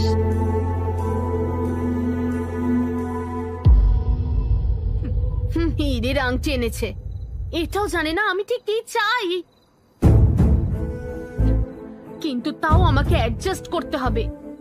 আমি বছরে 365 দিন একই কাজ করি, আমার কষ্ট নিয়ে কোনো ধারণাই নেই। আমি তোমাকে কেন এসব বলছি? আমি এই রিং এর মধ্যে স্বামীর ভালোবাসা খুঁজে পাই না।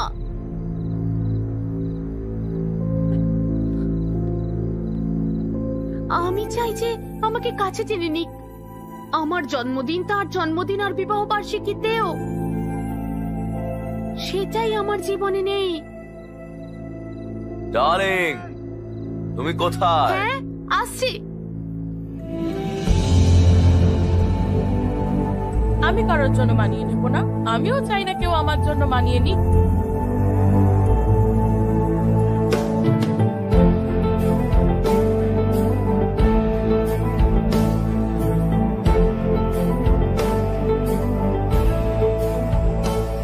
চলে যাচ্ছ বলে দুঃখ পাচ্ছ না তো?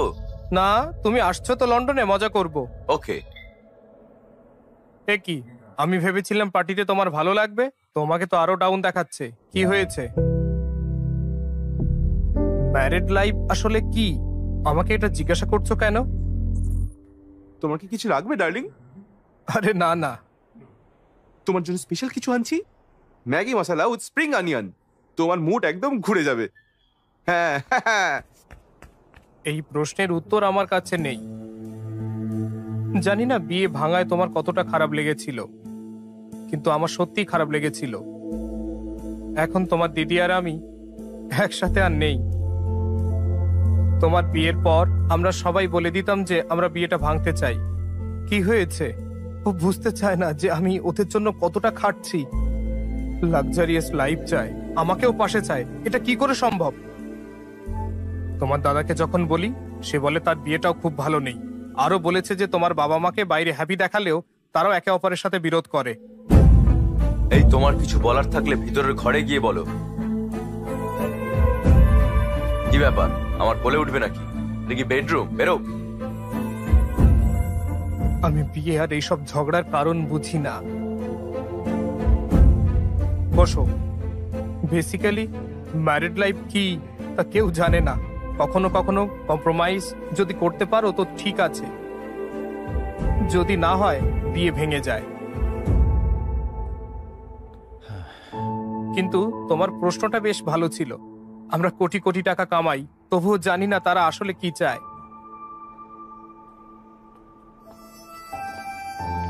যদি তুমি উত্তর খুঁজে পাও আমাকে জানিও। শুধু বিয়ের জন্য এলিজিবল হওয়া যথেষ্ট নয়, বিয়ের পরের জন্য যোগ্য হতে হবে। তোমার কি মনে হয় এর জন্য এলিজিবিলিটি দরকার? কি করছো? ওর গল্পে 365 দিনে 3টা অন্তত রোমান্টিক দিন ছিল, কিন্তু আমাদের তো তাও নেই। মানে? গত বছর আমার জন্মদিন ভুলে গেছিলে। সানা প্লিজ ছাড়ো না। ভাই শোনো না, মনে হয় না আমাদের আর গল্প শোনা উচিত, বুঝলে? কি বলো? তুমি কোথায় যাবে বলো, ছেড়ে দিচ্ছি। না, তুমি বলতে থাকো তো। আমি বুঝলাম বিভার চিন্তা ভাবনা ঠিক, আর এটাও বুঝি যে ও আমার ব্যাপারেও ঠিক ছিল। আমি জানি না বিয়ের মানে কি, আমি জানি না আমি কেমন মেয়ে চাই, আর হ্যাঁ, আমি নিজের সম্পর্কেও বেশি জানি না। আমার মনে হয় আমার অন্য পথ বেছে নেওয়া উচিত। আমার জানা উচিত আমি কি। আমি বিভার সমস্ত প্রশ্নের উত্তর জানার সিদ্ধান্ত নিই। আমরা আমাদের লাইফ পার্টনারের সাথে 9,000 রাত কাটাই, প্রায় একসাথে 25,000 মিল খাই, একসাথে শত শত ছুটিতে কাটাই, আর সবচেয়ে গুরুত্বপূর্ণ লাখ লাখ বিষয়ে কথা বলতে হয়।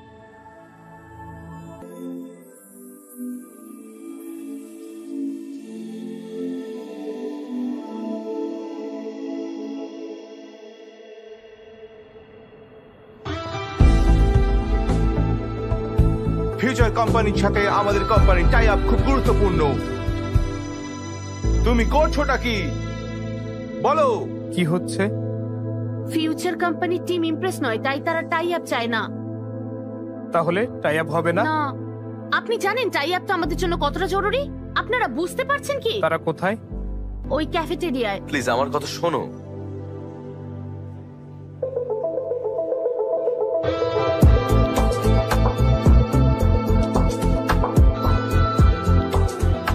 ইমপ্রেসড?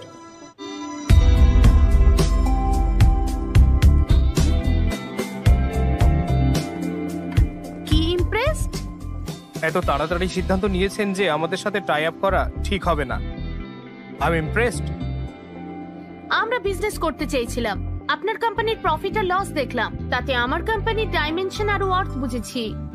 সহজ ব্যাপার। কফি? আমি কফি খাই না। ওকে, আরেকটা কফি। কার জন্য? তোমার জন্য। আমি তো এক্ষুনি বললাম তোমাকে। তাও ট্রাই করে দেখতে পারেন।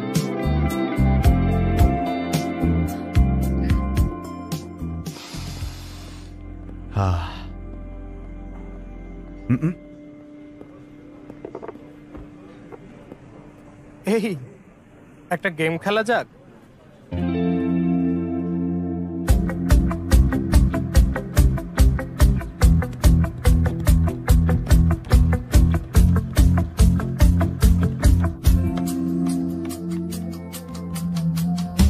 সোনার সামনে এত confident.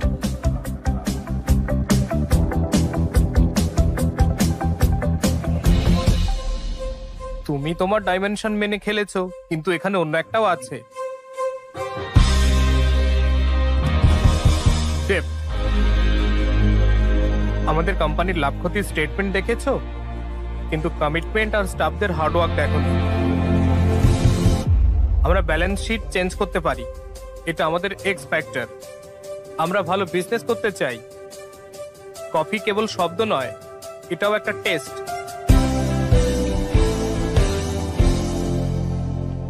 Impressed.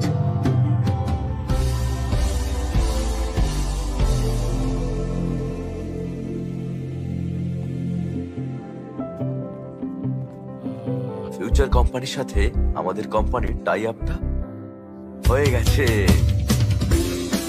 Thank you, thank you, thank you, congratulation. Thank you, thank you, thank you. Congratulations. Celebration দরকার। এক মিনিট, আসছি। আরে হ্যাঁ, হ্যালো। ইউএসএ তে চিনু নামে কারোর সাথে দেখা করেছিলে? হ্যাঁ, কিন্তু তুমি কিভাবে জানলে? ওদের সাথে আমাদের টাই আপ হলো আজ। ওর সাথে কফিও খেয়েছো? না, কফি খেতে বাধ্য করেছি। তার পরিবার আমাদের সাথে কফি খেতে এসেছে। ভালো জিনিস ঠিক সময় আসে। ও আচ্ছা, এই ঠাট্টা বন্ধ করো। ঠাট্টা না হাসা, তারা আমাদের এখানে বিয়ের সম্বন্ধ এনেছে। সম্বন্ধ? কি বলছো? দাও, এই এই বাবা, তোমার পছন্দতে আমি রাজি হইনি, তবে এনারা আমার বাড়ি এসছেন তাই আমি রাজি হলাম। বাবা, বিয়ের দুদিন আগে এখানে চলে আসবে। হ্যাঁ, রাখলাম। যা শুনলাম তা কি সত্যি?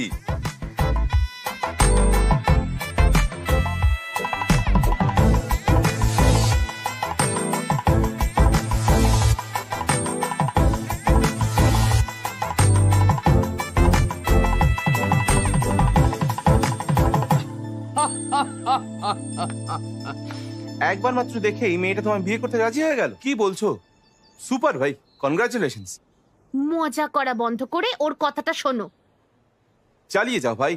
আমি ভাবতাম বিভা ছাড়া আর কেউ জানে না কিভাবে লাইফ পার্টনারের সাথে থাকতে হয়। আমি যথাসাধ্য সব করেছিলাম ওকে আমার জীবন সঙ্গী করতে।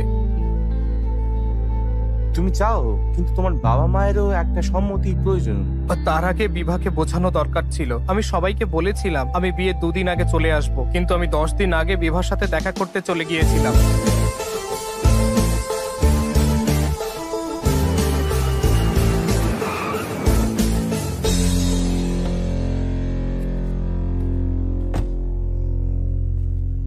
প্লিজ আগে তোর মা বাবাকে জানা। কিন্তু কি জানবো? এই বিয়েতে মত না থাকলে আগে তাদের জানানো উচিত ছিল, তাই না? কিন্তু এই মেয়েটা, আমি ওকে বলবো যে আমি ওর জন্য সঠিক ব্যক্তি নই। আমার সমস্ত প্রশ্নের উত্তর বিভা। এই হাই আন্টি। তুমি কে? গেস করো। কি জানি।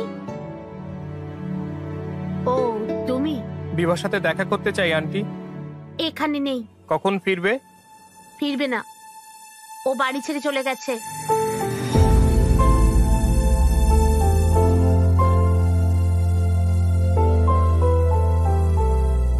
কি হয়েছে আন্টি? তুমি জানো কেন আমার স্বামী তোমার কেসটা উইথড্র করেছিল? চলো চলো। অনেক হয়েছে, কেসটা আবার ফিরিয়ে নাও। কিন্তু কেন? ও এগুলো সব আমার কথা, বুঝতে পারছো? এসব ছাড়ো, তখন থেকে ওদের মধ্যে ঝামেলা। কোন ছেলে এসব বলে লোকে তাও মেনে নেয়, কিন্তু যদি কোনো মেয়ে এগুলো বলে সবাই তাকে ছিছিৎকার করবে। আমরা যদি তোমাকে এই কথাটা জিজ্ঞেস করি তাহলে তুমি এসব বাজে কথা বলবে, তাই না? তুমি কি চাও বলো তো? তোমরা 25 বছর ধরে বিবাহিত, তাই না? তাহলে তুমি বলো কি আশা করা উচিত? আমি ভেবেছিলাম আমি তোমাকে একটা ভালো ছেলের সাথে বিয়ে দেবো, কিন্তু না, তোমাকে এক্ষুনি বিয়ে করতেই হবে। সুইগি থেকে আমার জন্য বড় অর্ডার করবে?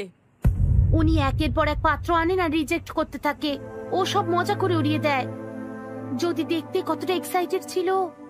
শেষে বিভা একজনকে সিলেক্ট করেছিল।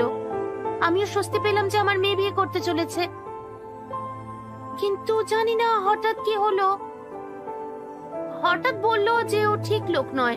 তারপর তার বাবা তাকে এর জন্য বকাঝকা করতে থাকে, কারণ জিজ্ঞাসা করে। শেষেও মজা করা বন্ধ করে দেয়।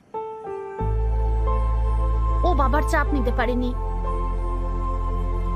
ও ঠিক করে নেয় যে ও বিয়েই করবে না, আর বাড়ি ছেড়ে চলে যায়।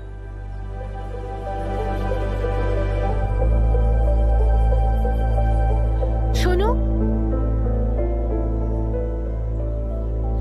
আমি জানি না তুমি কেন ফিরে এসেছো, কিন্তু আমার মেয়েকে তুমি এখন আর কষ্ট দিও না। আমি বলতে পারবো না যে বিভাকে আমি খুশি করে দেব, তবে আমি এটা বলছি যে আমি কখনোই তাকে দুঃখ দেব না। তোমার মেয়ে বাড়ি ফিরবে।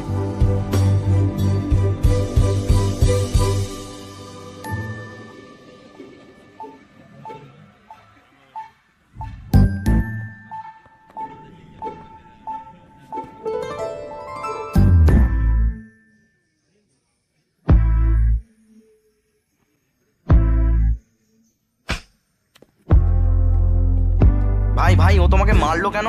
আমি তাকে বলেছিলাম যে তার বাবাই ঘটকালি ব্যবস্থা করেছিলেন। আমি আমার বাবাকে মারতে পারবো না, তাই। আমি তাকে বলেছিলাম যে আমাকে 1 মিনিট না দিয়ে 10 বার দেখা করতে। তুমি কি জানো আমি কেন বাড়ি ছেড়েছি? তোমাকে চড় মারার পরেও কেন তুমি প্রশ্ন করেছিলে? ও তোমাকে এত জোরে চড় মারলো কেন? আমি বলেছিলাম আমাকে মারছো মারো, কিন্তু আরেকবার দেখা করতে আমি পারি? বললাম আমি বিয়ে করব না। মাথায় ঢুকলো না? পুরো পাগল ভাই।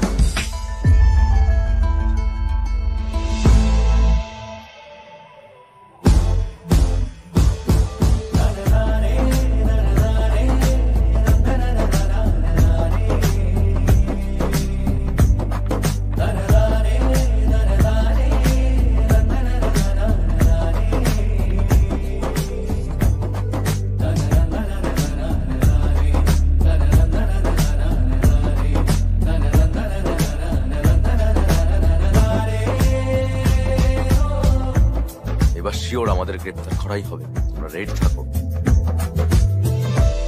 চলো দেখা করো, আড্ডা মারি। এটা কে লিখেছে দেখ তো একটু। আ আ আ কোনো ফ্যান হবে মনে হচ্ছে। দেখা হলে না মজা দেখাবো। এটা তোর প্ল্যান? তোর মনে হয় এসবের জন্য তোর হাতে সময় আছে? আমি ভাবলাম এভাবেই বোঝাবো যে আমি চেঞ্জ হয়েছি।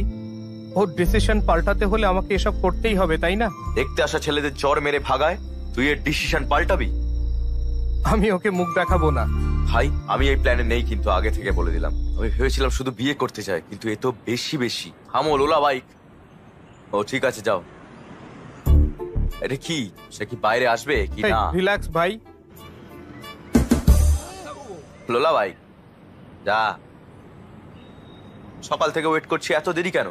স্যার এক্ষুনি রাইড বুক করেছেন, ওটিপি বলুন। দাঁড়াও। কি?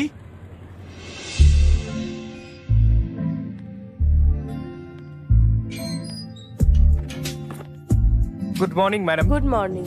Sir OTP sir. জোরে জিজ্ঞেস করো। Sir OTP sir. 4357।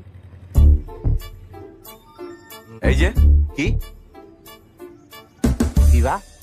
আপনি বিবাহ? কি দেখছো? এটা মেয়ের নাম মনে হচ্ছে। তাই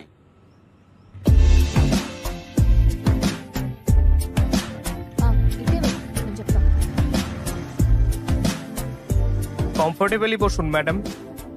আমি একদম সেফলি চালাই। 5 স্টার রেটেড ড্রাইভার। মানে কি? অ্যাপে আছে রেটিং 2.5। মিস্টার বিবা, হ্যাঁ আমরা কোথায় যাচ্ছি? ঠিক করিনি, চলতে থাকো। এই এই এই, কি হলো? এই শোনো, দাঁড়াও তো। এটাই না 5 স্টার ডাইভিং? কুকুর ছানা ছিল ম্যাম, রেটিং এর জন্য কি জীবন নেব? এই চলে গেল, এই চলে গেল। হ্যাঁ, চালিয়ে যাও। আমি হঠাৎ ব্রেক প্রয়োগ করেছি বলে আপনি আমাকে 2.5 দিতেন, কিন্তু আমি কুকুর ছানাটাকে বাঁচিয়েছি তাই নিজেকে 5 স্টার দেব। আপনি কি করেন ম্যাম? Stand up comedy. লোকে বলে জীবনে অবশ্যই হাসি থাকা দরকার। আপনি মানুষকে হাসানোর কাজ করেন, খুব ভালো কাজ। আমার ভালো লাগে, কিন্তু সবাই বলে এটা রিস্কি। লাইফে রিস্ক না নেয়াই সব থেকে বড় risk. I'm not someone you'll see dancing on stage at launch events, nor do I walk into rooms expecting people to recognize me. I live quietly, work quietly, and for most of my life I have let silence be my strength. But today just wants to break that silence, not to impress, not to inspire, but to simply remind you that some of the biggest revolutions start in the smallest corners, often from someone no one noticed. This story is not about fame, it's about patience. Not about being loud, but about listening to the world, to people, and to yourself. Shall we begin? I was born on October 29th, 1971, in the port city of Shantou, in Guangdong Province, China. Later we moved to Shenzhen, a fishing village that would soon become China's most ambitious economic experiment. But back then it was just a dusty place with dreams that felt too big for its streets. My father worked in the port system. My mother stayed home, quietly holding the family together. We weren't poor, but we weren't exceptional either. There were no family businesses to inherit, no famous last names to lean on, just ordinary life and quiet expectations. As a child, I was shy, painfully shy. I didn't raise my hand in class, didn't fight for attention. Instead, I watched, listened, learned, and somewhere along the way, I fell in love with numbers, with systems, with the quiet logic of computers. When I was a teenager, my father got me a computer. It wasn't fancy, but it was mine. And the moment I typed my first line of code, I felt something awaken inside me. I wasn't good at sports. I didn't party. Didn't have many friends. But I had that screen, that keyboard. And in that world, I could build anything. I graduated from Shenzhen University in 1993, majoring in computer and applied engineering. My friends were applying to government jobs. It was considered secure, but I wanted something different. I took a job at China Motion Telecom. I worked on pager software. Day in, day out, I wrote code. Simple tasks. Small things. But every small thing I did with precision, because I believed. If you can't be trusted with small code, how can you ever build a big company? And then one day an idea found me. It wasn't loud. It didn't come in a moment of glory. It was simple. It was quiet, just like me. People in China were starting to go online. The West had iSQL real-time chat software, but China didn't. What if I could build one? I called up for friends. No investors. No roadmap. Just a rented apartment, a few desks, and sleepless nights. And together, we built Tencent. Our first product, a pager-like messaging tool, called it OICQ. Most people laughed. You think people want to chat online? Where's the business model? Who are you even? They weren't wrong. We had no money. We were burning through personal savings. Some months we couldn't pay salaries. We were too small to be noticed and too early to be understood. But I didn't stop. I didn't chase headlines. I chased usability. I watched how people used our tool, how they typed, how they clicked when they smiled. I kept improving it, quietly, relentlessly. Eventually it became QQ, and then something incredible happened. China fell in love with messaging. Not just students, everyone. We grew. And with each year, I asked myself, what do people really need? From messaging, we moved to gaming, then payments, then cloud, then digital, everything. We didn't build a company, we built an ecosystem, where communication, entertainment, and life merged into one. I was never the face of the brand. I didn't want to be. Because this was never about me. It was about them. The users. The quiet ones. The kids coding in apartments. the dreamers who don't shout. For years, I turned down media appearances. I rarely gave speeches. I preferred staying behind the curtain, where ideas are born, where product is king, where ego has no seat. Today, people call me the quiet billionaire. They say I'm mysterious, invisible, but invisibility was always part of the plan, because I didn't want to be known for being known. I wanted to be known for what I built. I know my story doesn't sound dramatic. No rags to riches fairy tale. No wild controversy. Just slow, patient building. Over decades. But maybe that's the point, that success doesn't always roar. Sometimes it whispers. And sometimes the quietest person in the room builds the loudest legacy. Do you know who I am? I am Ma Watang, founder of Tencent. And I built a digital nation by listening before I spoke and building before I bragged.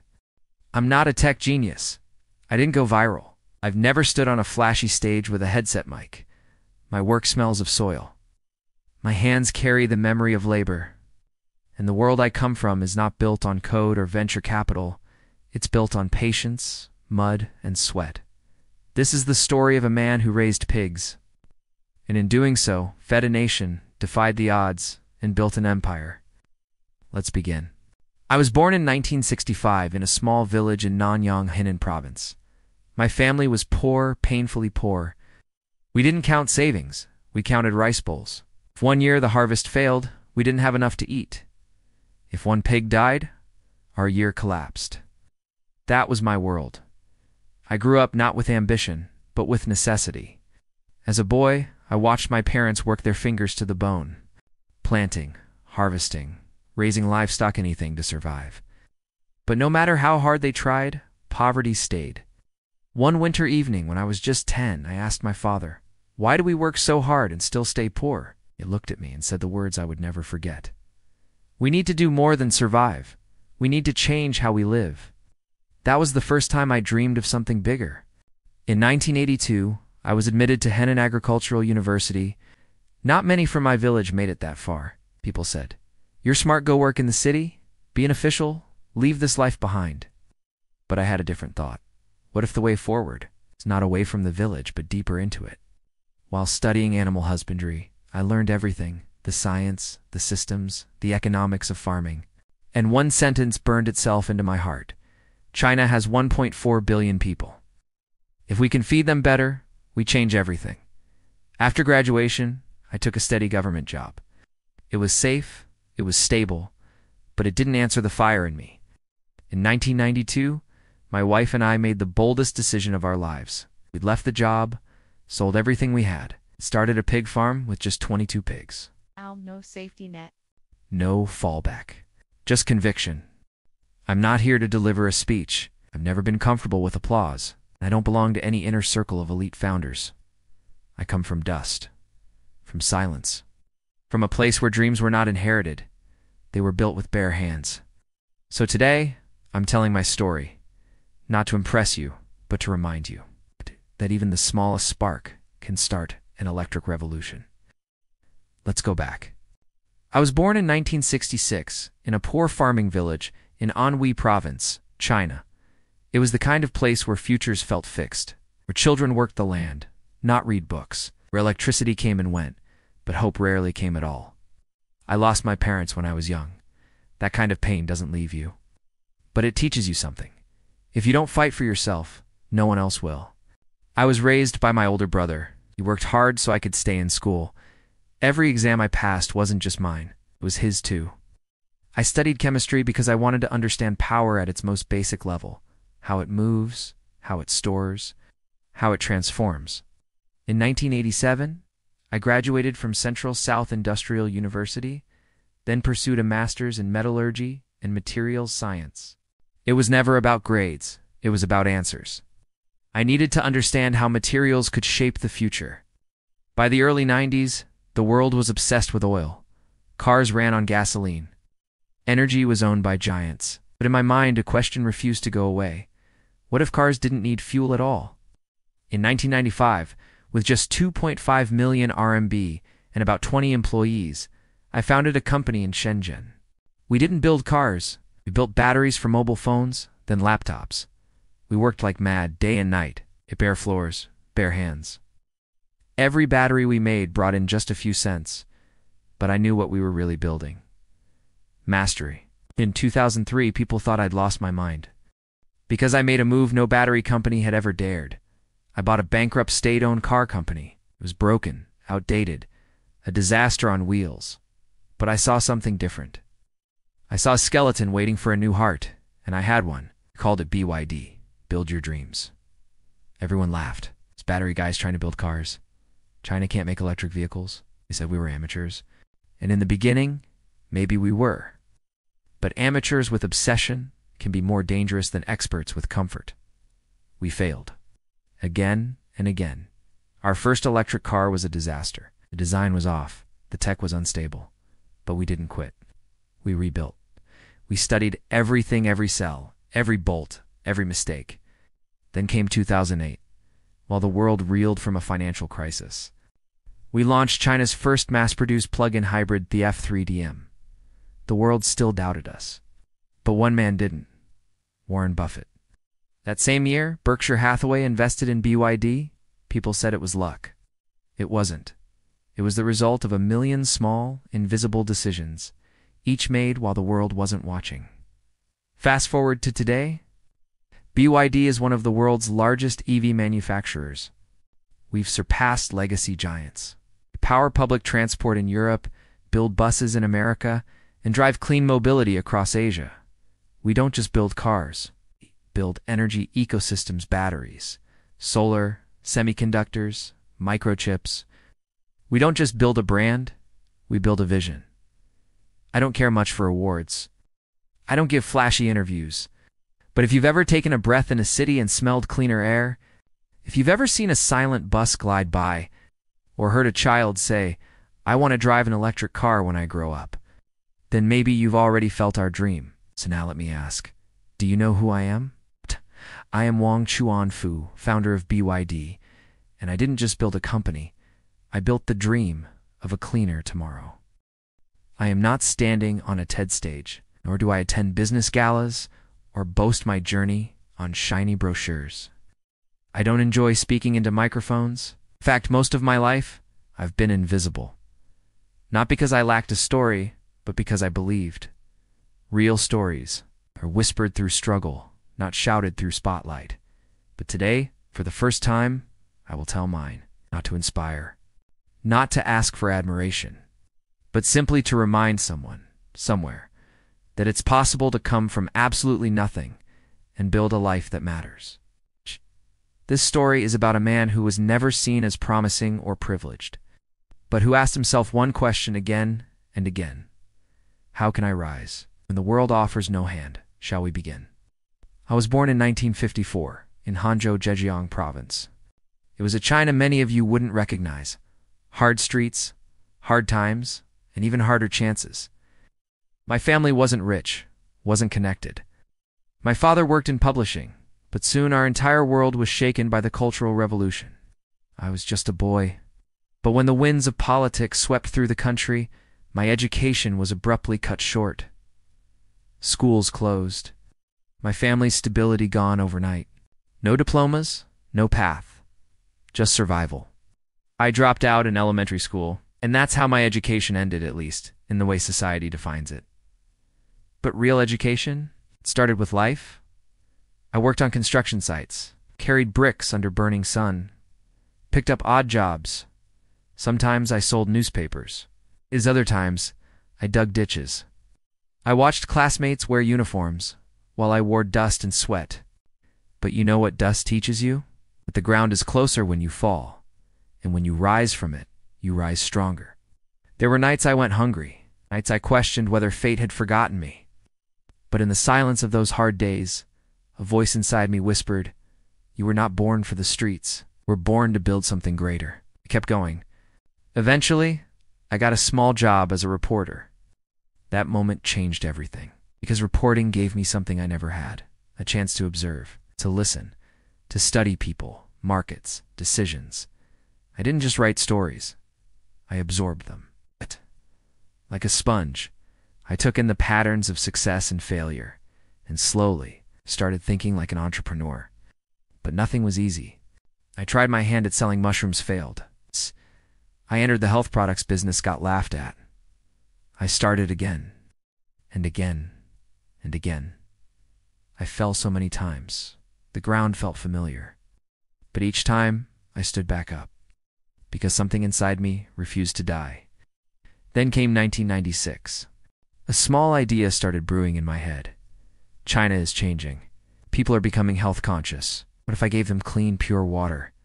In the West, bottled water was common. In China, people still boiled water at home. Everyone told me, don't waste your time. We'll pay for something that's already free. But I didn't listen. I gathered everything I had, risked my little savings, and started a company called Nanfu Spring. It was just water. But I made sure it was the cleanest, most trustworthy, most accessible water in the country. I focused on quality, on honesty, on people, and slowly, the same streets where I once sold newspapers now sold bottles with my brand. Year after year, Nanfu Spring grew, quietly, steadily. No drama, no headlines, just results. People started trusting the name. Hospitals used it. But I didn't stop. I saw another opportunity in healthcare to bring Chinese innovation into diagnostics. And so, I started Beijing Wantai Biological Pharmacy. We developed vaccines. We entered biotech. And when the pandemic hit, our research saved lives. 2 industries, bottled water and biotech. From dirt to DNA. That became my legacy. You might be surprised to know I never attended a university, never had a business mentor, never even studied finance formally. But I had one thing: relentless grit. I never chased money. I chased value, and the money followed. I never chased fame. I chased trust, and the world took notice. I lived away from the public eye, avoided interviews, refused political ties. I stayed quiet because my work could speak louder than I ever could. And today, you may drink my water without knowing my face. You may benefit from my medicine without ever hearing my name. But maybe that's exactly how I wanted it, because I didn't build this life to be applauded. I built it because someone like me, a school dropout, a laborer, a nobody, should know that they too can rise. Do you know who I am? I am Zhang Shanchan, founder of Nanfu Spring and Wantai Biological. And I built all this not because I was chosen, but because I chose never to stop.